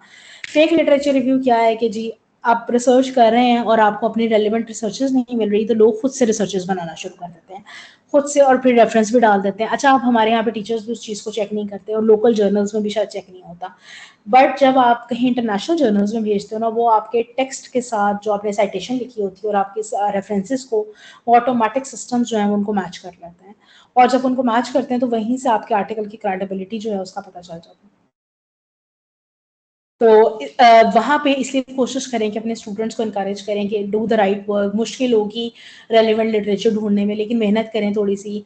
स्टूडेंट्स को मैं ये आपको सजेस्ट करूँगी, अगर आप में से कोई रिसर्च मेथड्स का कोर्स पढ़ा रहा है ना, हमारा एक और डिलेमा जो है ना बहुत बड़ा, हमारे जो बच्चे थीसिस के अंदर बहुत पीछे हैं, वो ये है कि हम उनको थीसिस करने से पहले प्रॉपर पढ़ाते ही नहीं है रिसर्च। अगर हम जब रिसर्च पढ़ा रहे होते हैं ना, उस वक्त हम थोड़ा सा टिपिकल क्लासरूम से निकलकर उनको प्रैक्टिकल फीडबैक देना शुरू कर दें ना। प्रैक्टिकल फीडबैक किया, आप उनको आर्टिकल्स पढ़ने के लिए दें, उनके एनालिसिस करने के लिए दें, उनसे रिसर्चेस करवाएं, ये चीज़ें करवाएं, तो वहाँ पर क्या होता है कि वहाँ पर आपको ये फ़ायदा हो जाता है कि जो लिटरेचर रिव्यू है आपका वो एक बहुत अच्छे तरीके से लिखा जाता है। जब आप वो थीसिस की स्टेज पे आते हैं तो उनकी ऑलरेडी प्रैक्टिस होती है कि हमने इस तरह से लिटरेचर रिव्यू क्लास की असाइनमेंट के तौर पर एक आर्टिकल का किया था।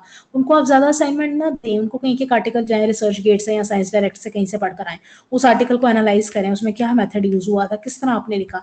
तो आप बिलीव करें वही चीज़ आपको इतना डिफरेंस क्रिएट कर देती है, बजाय कि जब आप फर्स्ट टाइम स्टूडेंट को थीसिस के ऊपर लेकर आते हैं ना without having any theoretical knowledge, तो वो बच्चा वहाँ पे फेल हो जाता है आके, और वो फिर पुरानी चीज़ों को कॉपी पेस्ट करता है। तो एटलीस्ट एक कॉपी पेस्ट वाला ट्रेंड ज़रूर खत्म करवाएं। मैक्सिमम कोशिश करें जो आपकी ऑनलाइन रिसोर्सेज है उनको यूटिलाइज करें, और जितना आपके लेवल पे बेस्ट हो सकता है लिटरेचर रिव्यू अच्छा लेकर जाना चाहिए वो ज़रूर लिखें। That's it from my side. ये this was not a lecture, this were few tips जो मेरा थोड़ा सा नॉलेज था फॉर डिजिटल लाइब्रेरी, ये चीज़ें की ऑनलाइन रिसोर्सेज की, वो मैंने आपके साथ शेयर किया है।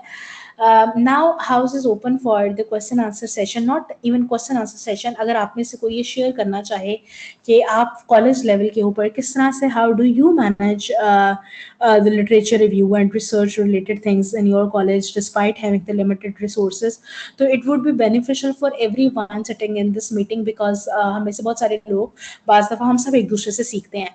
तो and I request all of you to please keep your question short, brief, और ताकि सबको जो है मौका मिल सके. Thank you so much for having me and thank you so much for the patience. Now the house is open for the question answer session. Thank you.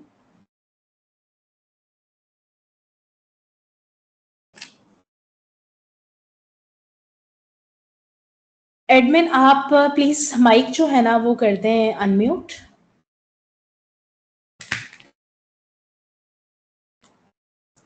Ji ma'am कर दिए mic लो.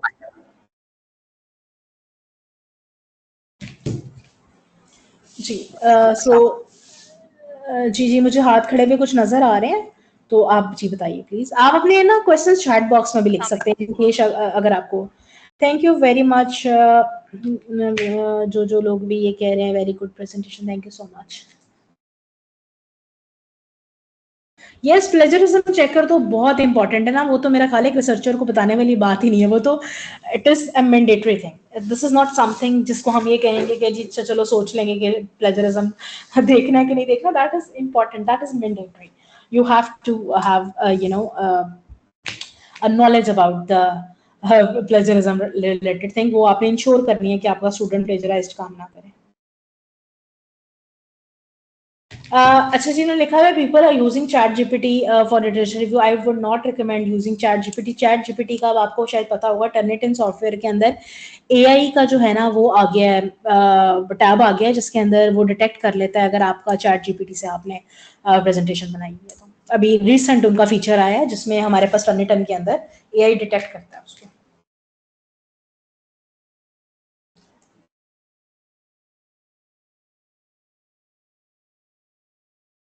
अस्सलाम वालेकुम मैम. वालेकुम अस्सलाम. Ma'am I am doctor Gulnaz from Hasan Abdal College. जी वालेकुम अस्सलाम. Ma'am एक तो मेरा नेट का इशू चल रहा था तो इस वजह से लेट ज्वाइन किया, तो काइंडली थोड़ा सा डिजिटल लाइब्रेरी का बता देंगे. अच्छा, डिजिटल लाइब्रेरी में तो एक्चुअली मैंने बहुत डिटेल में बात की है. डिजिटल लाइब्रेरी का लिंक मैंने अपनी प्रेजेंटेशन में दिया हुआ है. उसके अंदर there are links related to the research repository, open access journals की. You just have to open those links और आपको एक्सेस हो जाएगी उसकी. ठीक मैम. मैम आपका लेक्चर तो बहुत इन्फॉर्मेटिव था. हमारा अभी तक बीएस स्टार्ट नहीं हुआ बल्कि हमारा एडीएस भी इस साल सेमेस्टर वाइज स्टार्ट होगा, तो होपफुली उसमें भी छोटे मोटे रिपोर्ट्स एंड थीसिस हमें करवाने पड़ेंगे. तो आपके होंगे उसके अंदर. जी बिल्कुल, वो बता रहे थे कि एडीएस में चाहे छोटा मोटा फील्ड वर्क हो गया या जैसे अगर बॉटनी जूलॉजी का है तो कोई छोटा मोटा थीसिस किसी टॉपिक पे हो जाएगा. तो मैम क्या कोई कैटेगरी डिफाइन होती है कि बीएस में तो चले हम देख लेते हैं कि हमारे पास क्या क्राइटेरिया होगा, कौन से वाले जर्नल में हम लोगों ने बच्चों के आर्टिकल पब्लिश करवाने होंगे, तो क्या ये जो एडीएस का होगा इसके भी हमें जर्नल्स वगैरह में कोई सबमिट करवाने होंगे या पब्लिश करवाने होंगे आर्टिकल्स? आपकी जो बेसिक रिक्वायरमेंट होती है ना कॉलेज लेवल के ऊपर, उसके अंदर आर्टिकल जमा करवाने की रिक्वायरमेंट नहीं होती, थीसिस की रिक्वायरमेंट होती है. लेकिन मैं आपको वही गाइड कर रही थी कि अभी दुनिया जो है वो रिसर्च की, अगर आपने एक रिसर्च करवाई है, डेटा कलेक्शन करवाया है, तो फिर आप उसको पब्लिश करते हैं फर्दर.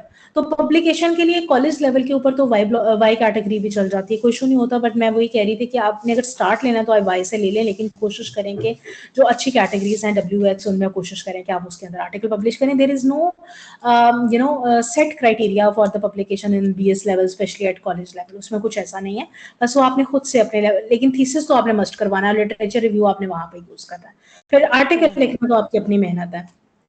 ठीक. अच्छा, thank you ma'am. Actually BS college में थर्ड स्टार्ट हो, वरना इस्लामिक यूनिवर्सिटी में मैंने बीएस करवाया हुआ है तो वहाँ पे तो हम खैर ये करवाते हैं पब्लिश भी, तो कॉलेज का मुझे आइडिया नहीं था, थोड़ी सी कंफ्यूजन थी. Thank you very much ma'am. University level पे भी ना बीएस में मैंडेटरी नहीं होता, जैसे I am part of the university. तो इसमें लेकिन एमफिल एमएस लेवल पे हम मैंडेटरी करते हैं कि before you submit your thesis you should submit one article to. And PhD में तो ऑफ कोर्स विदाउट पब्लिकेशन आपको डिग्री नहीं मिलती है. तो बीएस में नहीं होता कहीं पर भी, बट इट्स गुड, करना चाहिए हर बच्चे को. जी मैम, वो और नहीं तो हम छोटे-मोटे लोकल जर्नल जैसे किसी मेडिकल कॉलेज का हो गया, जैसे नर्स का हो गया, आईएयू का अपना हो गया, तो छोटे-मोटे करवा देते होते थे। अच्छा, टर्निटन जो है उसको अप्रोच आप कर सकते हैं थ्रू योर कॉलेज। आप अपने कॉलेज की लाइब्रेरियन के पास जाएँ और उनको कहें कि वो आपको टर्निटन की एक्सेस दें। Which website you use most of the time or you're like there is no specific website, it depends on the searching कि आपको किस चीज़ की जो सर्चिंग है वो चाहिए। इम्पैक्ट फैक्टर जर्नल्स जो हैं दे आर उनकी जो मैंने भी आपके सामने AJRS खोला उसके अंदर जो जर्नल आता है उसकी इम्पैक्ट फैक्टर भी लिखा होता है कितना है। आप बस देखें अगर W कैटेगरी में आर्टिकल है तो you should go for it.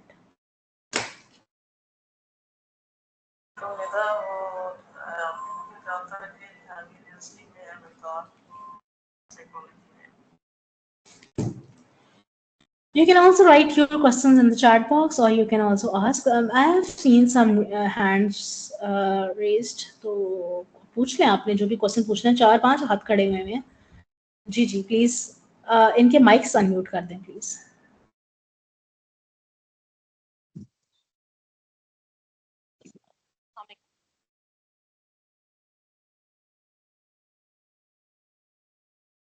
जी वालेकुम अस्सलाम। जी थोड़ा सा ऊंचा बोलिएगा प्लीज। मुझे ना थोड़ा सा पूछना ये था कि आप डायरेक्ट लिटरेचर के लिए कोई तकरीबन 5 साल पुराने ठीक है रेफरेंस, लेकिन जब हम बुक्स पे जाते हैं आपकी ना आवाज नहीं आ रही, आपकी आवाज बहुत कट रही है। या तो आप चैट बॉक्स में लिखते हैं या काइंडली अपना नेट कनेक्ट करके दोबारा आइएगा।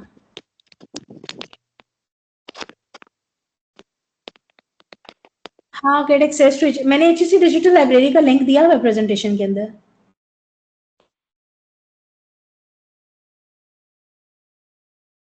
I can write, I'm stuck in my literature review and it is how to organize। मैंने आपको बता दिया कि आप जो अपने सारे जो है रिसर्चेस को इकट्ठा करें और उसके बाद अपनी रेफरेंस लिस्ट जनरेट करें, देखें कहाँ पर आपके ऊपर प्रॉब्लम है, कहाँ पे आपकी मिसिंग है डेटा, और उसको आप 1 by 1 लिखना शुरू कर दें। मेंटली में प्रॉब्लम्स वो सारे सॉफ्टवेयर्स में प्रॉब्लम आ जाती हैं अक्सर, वो that's not a big issue.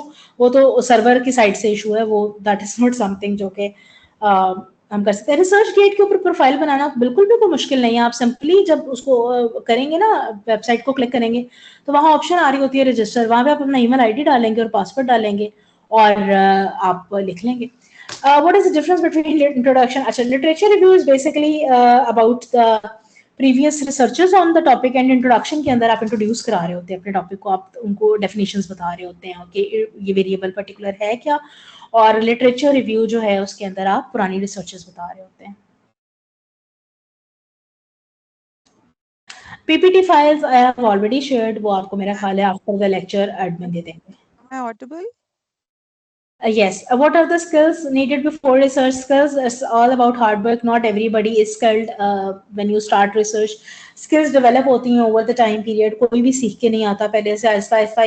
Even sometime आप PhD भी कर लेते हो, आपके अंदर skills नहीं आती। It's all about your hard work and how much effort you put in your in your work. So आप जितना ज़्यादा उसके ऊपर काम करोगे उतना ज़्यादा आपको ऐसा skills आती जाएंगी। Thank you very much. Kindly tell Research Academy. Research Academy की तो मैंने जिक्र नहीं किया, Research Gate की बात की थी। रिसर्च गेट पे आप सिंपली वेबसाइट पे लिखेंगे तो आप उसके ऊपर अपना अकाउंट बना सकते हैं। Are there any other plagiarism detector software? I am not sure about it. मैं टर्निटन ही यूज करती हूँ। बाकी में समटाइम ये होता है कि अगर आप ऑनलाइन किसी सॉफ्टवेयर में डालते हैं तो बाज दफा आपका मटेरियल रिपोजिटरी में सेव हो जाता है, तो be very careful about that. अच्छा जी, if my relevant data is present back to, doesn't make any difference. आपने जितना मर्जी पुराना आर्टिकल हो आपका, आप उसको किसी भी वक्त पे लिख सकते हैं। अगर 6 साल पुराना भी है तो कोई मसला नहीं है। जी, यहाँ पर अभी कोई बोला था और उसने पूछा था कि एम आई ऑडिबल, तो you were Audible. Please continue. एक पूछना चाह रही थी जी जी। कि वो एक्सेस तो आपने बोला है लिंक है HEC ऑनलाइन लाइब्रेरी का, लेकिन हम लिंक को क्लिक करते हैं तो वो सबके लिए एक्सेस तो ओपन नहीं होगी। नहीं नहीं, वो तो बिल्कुल ओपन है। अभी देखिए मैंने यहाँ पे खोला ना, सब आपके सामने। कैसे होंगे उसके ऊपर, ताकि जो ओपन एक्सेस में नहीं है आर्टिकल्स या रेपोजिटरीज वो भी हम उन्हें भी अप्रोच कर सकें, खोल सकें। अच्छा, ऐसा है कि जो मैंने अभी HEC की डिजिटल लाइब्रेरी खोली है ना, उसमें जो ओपन एक्सेस आर्टिकल्स हैं या जर्नल्स हैं वो तो सबके लिए ओपन है। वो चाहे आप यूनिवर्सिटी से ताल्लुक रखते हैं, कॉलेज से ताल्लुक रखते हैं, they're open for everybody, ठीक है। सो उसमें तो कोई है ही नहीं है। बाकी देर आर सम, जिसका मैंने आपको बताया कि जब तक आपकी कॉलेज जो है जिस यूनिवर्सिटी से एफिलिएटेड नहीं है, वहां से वो नहीं परमिशन लेता या उसका नहीं लेता, एक्सेस नहीं लेता, वो आपको नहीं मिल सकती तब तक access, but you are eligible to take that access. वो आप अपने कॉलेज के लाइब्रेरियन से बात करें कि वो HEC, क्योंकि HEC खुद अपनी लाइब्रेरी के ऊपर लिख रहा है कि हायर एजुकेशन जो कॉलेजेस हैं वो दे आर अलाउड, तो वो आपको वहां से मिल जाएगी। जो बाकी ओपन एक्सेस है वो तो सबके लिए ओपन एक्सेस है। हाउ स्लाइड शो नहीं हो रही? स्लाइड तो मैं भी शो कर ही नहीं रही because it's a question answer session.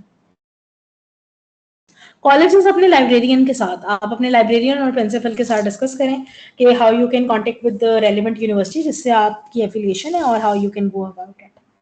वो डेफिनेटली देयर आर प्रोसीजर्स, हमारे लोगों को ना पता ही नहीं है वहां पे। जी, thank you so much. ResearchGate पे प्रोफाइल बनाना इज वेरी वेरी इजी। इसमें कोई ऐसी चीज नहीं है। रिसर्च गेट पे सिंपली आप जाएंगे ना जब, तो आप जैसे फेसबुक पे या लिंक्डइन पे रजिस्टर होते हैं, वो आपसे सिर्फ आपका ईमेल आईडी पूछेगा, आपका पासवर्ड आपको कहेगा डाल दें, और एक आधी शायद कोई और इन्फॉर्मेशन आपसे मांगेगा, कुछ भी नहीं, इंस्टीट्यूशन पूछ लेगा आपका, कोई ऐसी उसमें चीज नहीं है। गूगल स्कॉलर को आप प्रोडक्टिवली इसलिए यूज कर सकते हैं कि गूगल स्कॉलर पे जब आप फॉर एग्जांपल आप एक टॉपिक सर्च कर रहे होते हैं, एकेडमिक अचीवमेंट, वहां पे थाउजेंड्स ऑफ रिसर्चेस खुल जाएंगी और हर रिसर्च के नीचे लिखा होता है कि साइटेड बाय हाउ मेनी, कितने लोगों ने इसको साइट किया हुआ है। तो जो रिसर्च को जितने ज्यादा लोगों ने साइट किया होता है वो ज्यादा रिसर्च जो है अच्छी कंसिडर होती है। I have profile since last 5 years। Sorry, मुझे आपके क्वेश्चन की समझ नहीं आई। Can you please repeat your question?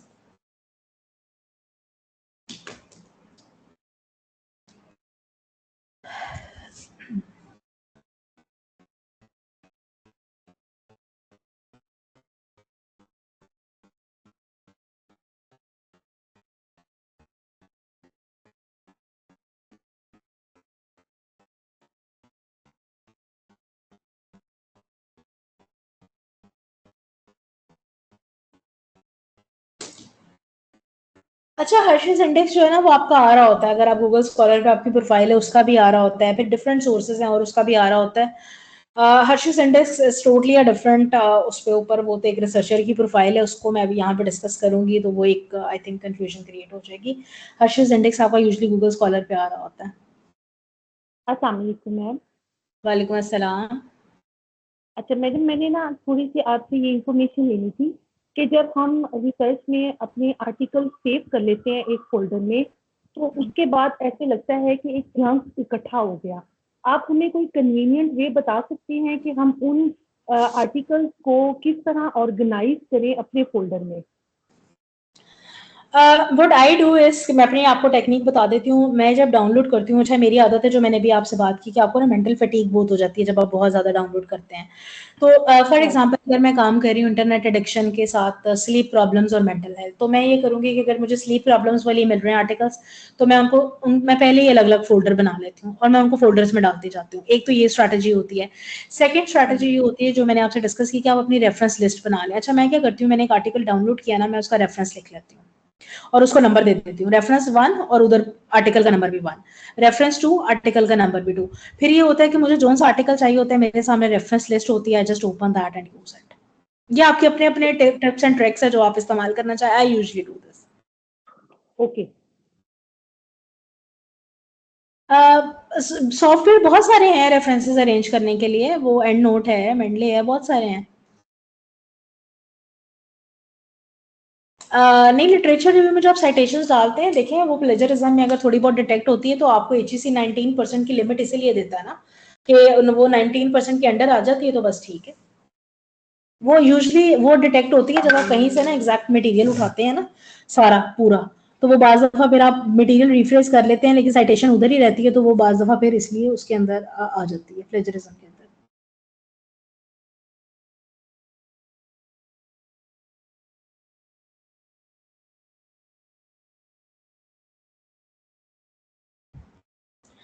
बिल्कुल, there should be practical implication of research finding. बस जिस दिन ये बात हमारे मुल्क में समझ आ जाए कि उस दिन हमारा मुल्क ठीक हो जाएगा। Books are generally older, much older than last, how they can be code in research. Books को आपने इंट्रोडक्शन के पर्पस के लिए ज्यादा यूज करते हैं, नॉट फॉर लिटरेचर रिव्यू।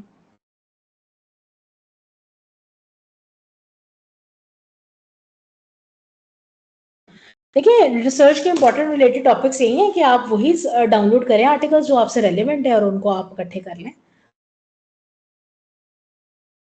अच्छा, जिन्होंने कहा हम एक आर्टिकल पढ़ते हैं, उसके इंपॉर्टेंट हाईलाइट पॉइंट करते हैं और फिर नेक्स्ट पढ़ते हैं तो पहला भूल जाते हैं। तो जब आप पहला पढ़े ना, मैं यही तो बता रही हूँ कि जब आप एक आर्टिकल पढ़ें, उसका एनालिसिस क्रिटिकल सारा आप लिख लें, फिर आप नेक्स्ट की तरफ जाएं। लिटरेचर रिव्यू प्लेजरिज्म चेक, हाँ, ये this is a very wrong concept. Literature review बिल्कुल प्लेजरिज्म चेक में डाला जाता है। आपका पूरा थीसिस प्लेजरिज्म चेक में जाता है और वो दूसरों के ऑथर्स की वर्क होता है, लेकिन आपने उसको रीफ्रेज करके लिखना होता है और आप उसके ऊपर क्रिटिकल एनालिसिस करते हैं। Literature review is not just collection of the abstract, it is the critical analysis of the researches. So आप लिटरेचर रिव्यू को प्लेजरिज्म चेक के अंदर बिल्कुल डालते हैं, पूरा थीसिस डलता है आपको।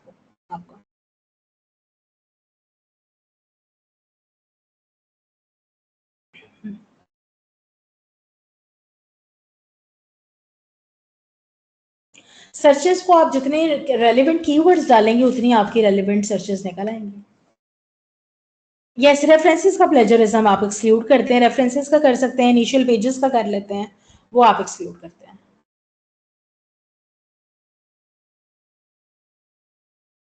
अच्छा, this is a very good question. Quotations जो है ना लिटरेचर रिव्यू में, अच्छा, कोटेशन जो है ना वो 5% से ज्यादा आपके पूरे थीसिस में नहीं होनी चाहिए। कोटेशन जो होती है ना, बेसिकली वो जब आप डालते हो तो वो प्लेजरिज्म उसको काउंट नहीं करता। और कोटेशन हम यूजुअली तब डालते हैं जब हमारे पास कोई ऐसी चीज होती है जिसको हम रिफ्रेज कर नहीं सकते। फॉर एग्जाम्पल कुरानिक वर्सेस हैं, या जैसे कायदे आजम की कोई सही है, उसको हम रिफ्रेज नहीं कर सकते। तो उस सूरत में हम कोटेशंस डालते हैं, अदरवाइज कोटेशंस नहीं हम डालते हैं। बस जो आपके साथ डिस्कस किया वही पेपर पॉइंट ऑफ व्यू से आएगा। बिल्कुल, ये आपके जो आपकी फ्री है ना ओपन एक्सेस, वो सारी आपके घर में खुल सकती हैं। You don't need college library. और मैंने अभी आपको इस टाइम जितनी साइट्स बताई हैं ना जो ओपन एक्सेस है, वो सारी वो हैं जो आप कहीं पर भी बैठ के खोल सकते हैं। You don't need to have access of the university और कॉलेज लाइब्रेरी फॉर दैट। 19% से लो होना चाहिए आपका प्लेजरिज्म। कोशिश करनी चाहिए और कम हो। इंटरनेशनल लेवल पे वैसे 10 से बिलो ही करते हैं, लेकिन पाकिस्तान में 19% से बिलो जो है आपका प्लेजरिज्म मांगा जाता है। It's not affordable, it's basically allowed, कि आपको 19% तक अलाउड होता है प्लेजरिज्म।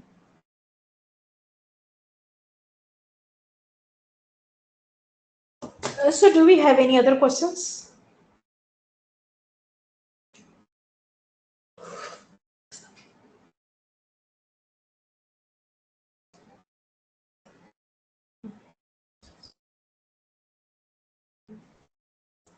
Assalamu alaikum, ma'am. जी, I don't वालेकुम। have any question, but I would just like to appreciate. I would like to say that your lecture was very informative, very helpful, Thank you so much. and inshallah, we are going to utilize the resources that you've mentioned. And good job, job well done. Thank you so much. Thank you so much. Thank you so much everyone. मुझे आज यहाँ पे ना नाम नहीं किसी के नजर आ रहा है। आई थिंक अब नाम नहीं होते, अनवेरिफाइड आ रहा है, बट जितने लोग भी लिख रहे हैं informative lecture, thank you so much everyone. मैं अपना ईमेल आईडी भी यहाँ पे लिख रही हूँ। If you have any problem या कुछ आप मेरे से डिस्कस भी कर सकते हैं। I am just writing my email address here.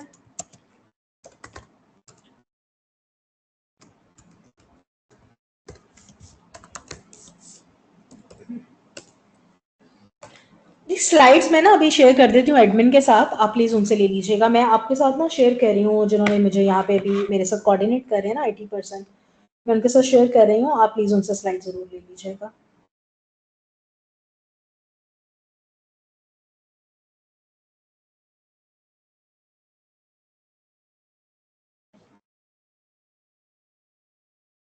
जी, ये मैंने शेयर कर दी है इनके साथ। आप आईटी जो आपके पर्सन है, अली अहमद परहैप्स इनका नाम है, तो ये आप शेयर कर दीजिएगा।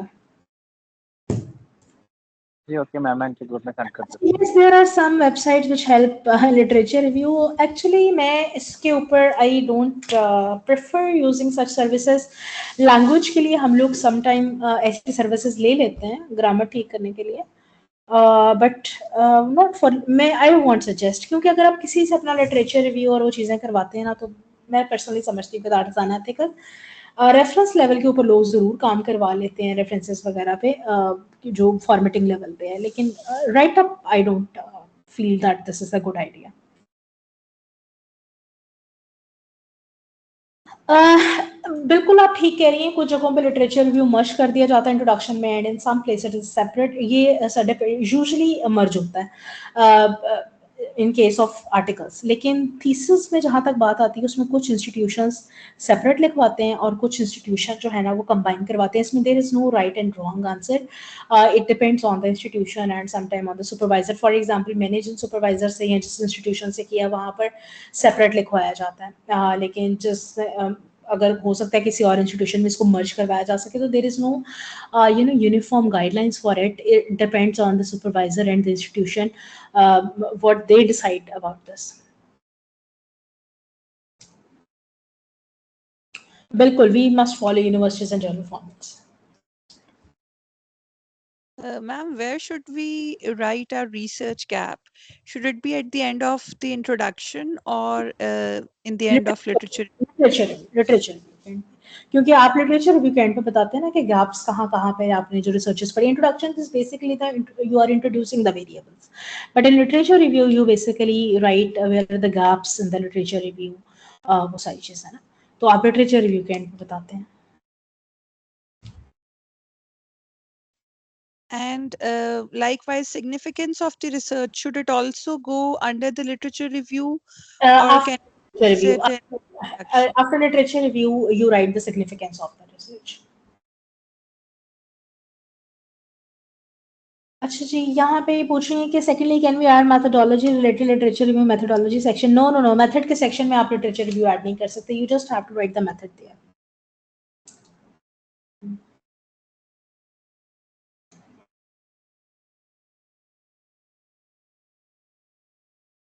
So methodology should be treated as a separate section of research. Yes, of course, methodology बिल्कुल separate section और उसमें आप सिर्फ मेथड डिस्कस करते हैं अपने रिसर्च को।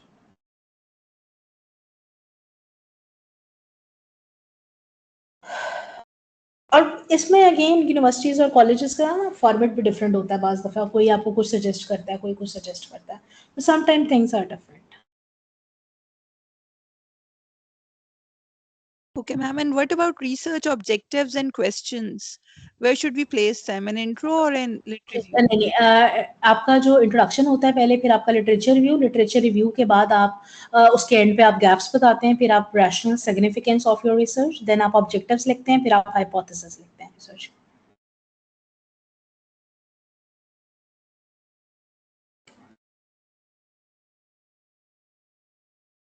So to make it clear, so research questions and objectives, they should go after the research gap. Yes yes of course. देखिए, आप अपने लिटरेचर रिव्यू और गैप्स की बेसिस पे तो डिसाइड कर रहे होते हैं कि what is the objective of your research now. Thank you, ma'am. Thank you so much.